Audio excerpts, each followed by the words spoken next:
Welcome to American Press Productions. These are today's top stories. The fracturing of America continues, torn apart along political and racial lines. A group called Restore Public Trust, a Democratic public interest group, recently sent a letter to CEOs of American companies threatening them to not hire anyone who has served in the Trump administration.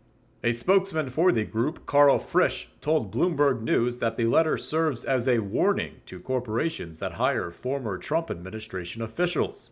He said that companies, quote, need to think twice about what that will mean for their brand to be associating with, end quote. This becomes apparent as a veiled threat once you consider how many boardroom executives can you name.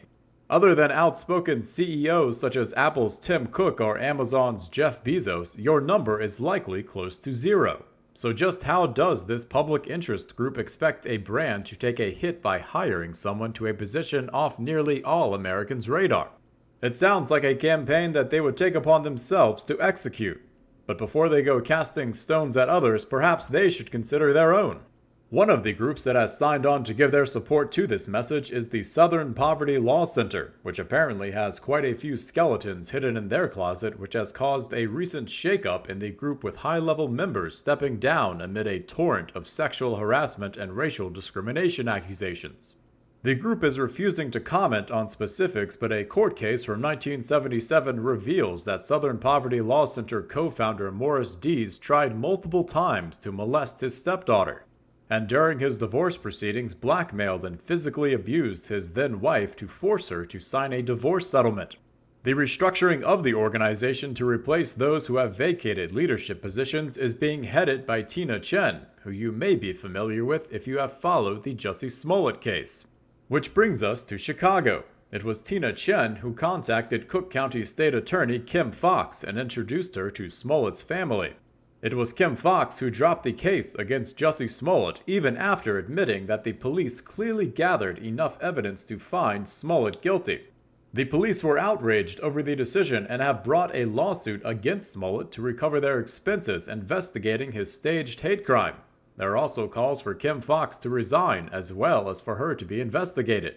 Kim Foxx has responded by accusing her accusers, the police among others, of siding with unnamed, unknown white nationalists, evil, racist specters of hate that have been an easy trope for politicians and those in the media to score political points by attacking since the Christchurch mosque shooting. But if you've been keeping count of the 91 terror attacks across the world since the mosque shooting, only one of them has been by a white nationalist, a stabbing that killed none and only injured one person. Not quite the terror threat they are made out to be. But back to Chicago. Backing up Kim Foxx's accusation of white nationalism amongst the Chicago Police Department, African-American Representative Bobby Rush, a Democrat from Illinois, has come out and said that the police are sworn enemies of black people. Quote, the Fraternal Order of Police is the sworn enemy of black people. The Fraternal Order of Police has always taken the position that black people can be shot down in the street by members of the Chicago Police Department and suffer no consequences, end quote. Which is of course untrue, but we'll return to that later. These divisive, racist comments are from an elected official in the most powerful legislative body in the world, openly planting the seeds of distrust in regards to America's law enforcement. This kind of partisan rhetoric between whites and blacks is not exactly new, such as the call for reparations that we have heard for decades, which is making its way back. Speaking at an event, Representative Ocasio-Cortez called for the pursuit of reparations to blacks because of slavery in America. Many 2020 candidates have also called for reparations, such as Kamala Harris, Elizabeth Warren, Julian Castro, Bernie Sanders, Beto O'Rourke, and John Hickenlooper.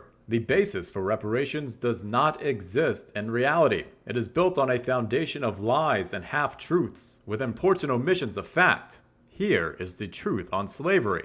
Slavery has existed at least as far back as the first recorded civilization, such as in Sumer, Mesopotamia, which is in the Middle East. Slavery existed as far east as Japan, Korea, and China. It existed in the Americas long before Europeans arrived. It existed along the Mediterranean, in Europe, and Scandinavia. Chances are many of your ancestors once lived as or died as a slave. And of course, it existed in Africa, and like the Americas, long before Europeans arrived. But reparations only focuses on descendants of black slaves in America, no one else.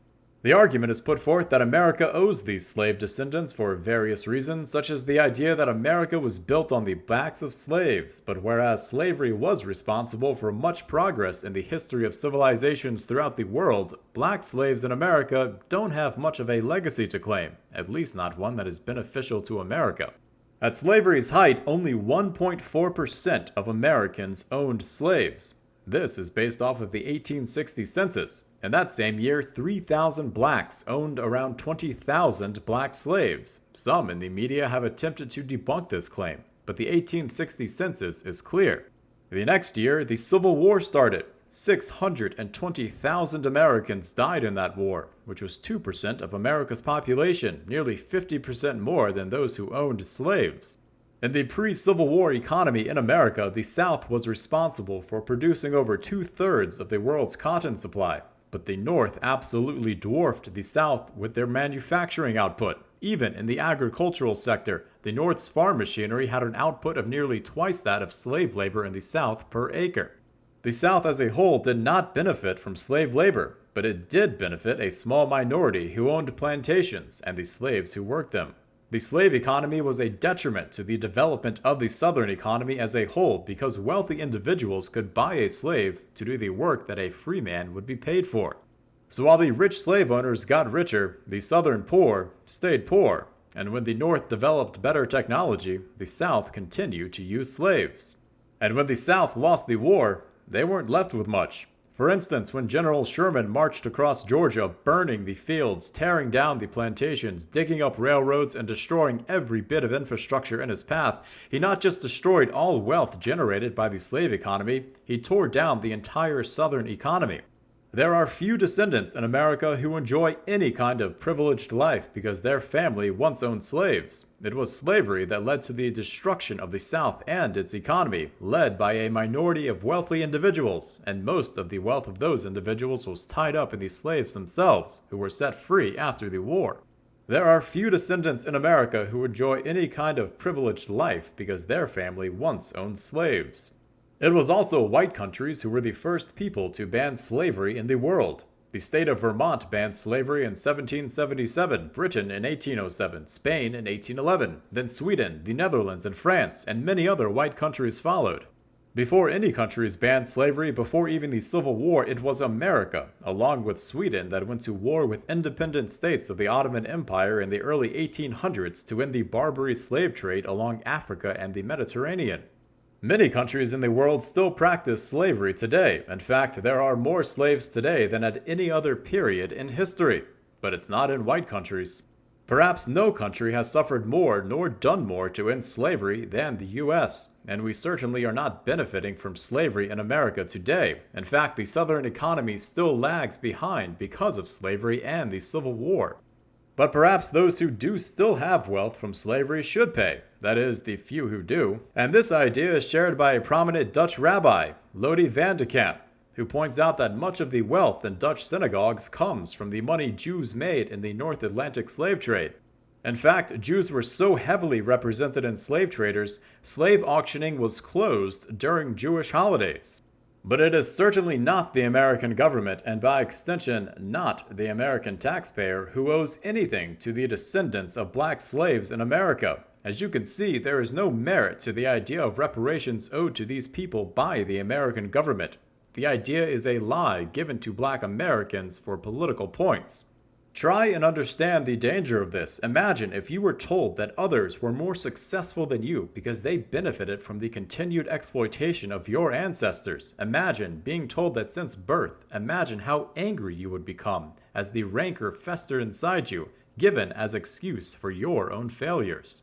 This is much the same as when Representative Bobby Rush said that the police are the sworn enemy of black people because they kill them in the streets. But the truth is, the homicide offending per capita rate for black males is 34.4. The rate for whites is 4.5.